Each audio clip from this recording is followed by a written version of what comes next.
Marvel Cinematic Universe being such a success and movies like Captain America, Winter Soldier, and Civil War, is there anyone out there who doesn't know this character's backstory? For a few of you out there still living under a rock, during World War II, thin and frail Steve Rogers was chosen to participate in America's Super Soldier Project. After receiving the formula, Steve Rogers was transformed into Captain America, the first Avenger. Towards the end of World War II, he was accidentally frozen in ice during one of his missions, only to be thawed out and revived in modern times, where he continues to fight for truth, justice, and is one of the staples in the Marvel Universe. When Captain America throws his mighty shield, all those who oppose his shield must yield. Okay, seriously now. We're taking a look at Toy Biz's first version of the Captain America action figure. If memory serves me correctly, this guy either came out in the late 80s or early 90s.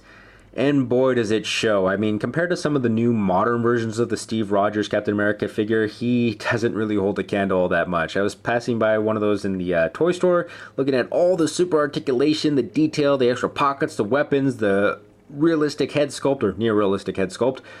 And yeah, it's just thinking about it, we've come a long way, especially compared to this guy. However, that's not to say that this is a bad figure. I mean, this was one of Toy Biz's first attempts at doing the Marvel line. And yeah, it even shows, I mean, there's not that much articulation. I mean, his head can only move side to side like this, his arms up and down, his legs the same, and a little bit of knee articulation. We didn't have much back then, but we were happy to get what we could. But if you think about it, this actually was a start to a lot of what we have today. I mean, if Captain America and the other guys, I believe they came out with Daredevil, Doctor Doom, Spider-Man, a few others, I think a few Fantastic Four characters. It gets a little hazy back then, but if those guys didn't come out and then launch the whole X-Men wave and then the whole Spider-Man wave, we probably wouldn't have been getting some of the figures we have today. The popularity of these toys would have probably died out or something, but they're going strong today, and I would like to think that a lot of these classic figures had something to do with it. Now, I'm also going to be honest with you guys, I didn't really own this guy growing up as a kid. This one actually belonged to my cousin, and because of that, I'm actually missing a little accessory, which was a little arm-mounted missile launcher. Yeah, he didn't shoot missiles. It's most of Toy Biz figures that came out later. It's like everybody had a missile. G.I. Joe's, X-Men, Ninja Turtles, everyone has a missile to shoot.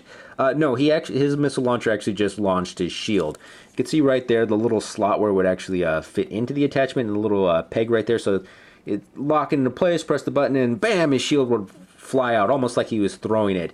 It came with a similar attachment or a similar hole like you can see right here on the shield, which I actually like that they actually included it on the attachment and on the shield, so you didn't actually need that attachment to attach his shield to him. You can actually just place it right here on his wrist. It actually seems to fit on this hand just slightly better than the other one. So yeah, if you didn't want to have that missile or launch or it got lost, you can still display Captain America with his shield. The plastic on the shield is a little bit of it's a firmer plastic, and it seems like it'd be a little bit brittle. It's something that could be easily broken if you stepped on it or played with it a little bit too much. That little tab might break off. However, it's held up pretty well over the years. I think we've mostly had this guy as a display piece or played with him just a little bit.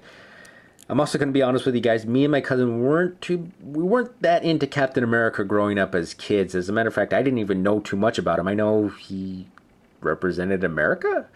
It wasn't until later cartoons that I knew about the Super Soldier Serum, and it wasn't until the actual Captain America movie that I got a little bit more glimpse into his personality, and I fell in love with the character then. So yeah, I'm really actually happy that I have this guy. There isn't too much detail. I mean, he has more of a cartoony comic face, and you can see just the little hints of his scale armor sculpt in his chest. Nothing else. I mean, there's wrinkles and everything else for his gloves and his boots. But yeah, like I said, this was one of the first versions of the toy to come out, and so yeah, we're happy to get what we can get. And this mold was actually later reused for the U.S. Agent line, U.S. Agent figure. If you remember U.S. Agent, he's just like Captain America, only he has a red, white, and black costume. I think they would come out with this guy, remold this guy just a few more times compared to some of the mid-wave of X-Men Toy Biz characters and Spider-Man guys, and you could, as the line went on and they got a little bit more detailed and a little bit more articulation, you could just definitely see how much this guy stood out. It wasn't until the end of the Toy Biz run that we'd start to see other Captain Americas. I think one that was either in the Spider-Man line or the Fox Kids Avengers toy line, which that was a very horrible cartoon. But we're not talking about that today. Looking back at this figure, yeah, he has that really nice retro feel, and if you're a fan of Captain America and you want to display a guy like this just to have that classic look and a classic toy up on your shelves, I would definitely say try to track this guy down. He's definitely worth it. Anyways, this has been a look at Toy Biz and Marvel's Captain America action figure. Once again, thank you for watching. If you enjoyed what you've seen today, please help me out by sharing, liking, or even subscribing. Comments and advice are also appreciated. Who knows, something you suggest may appear on the show in the future.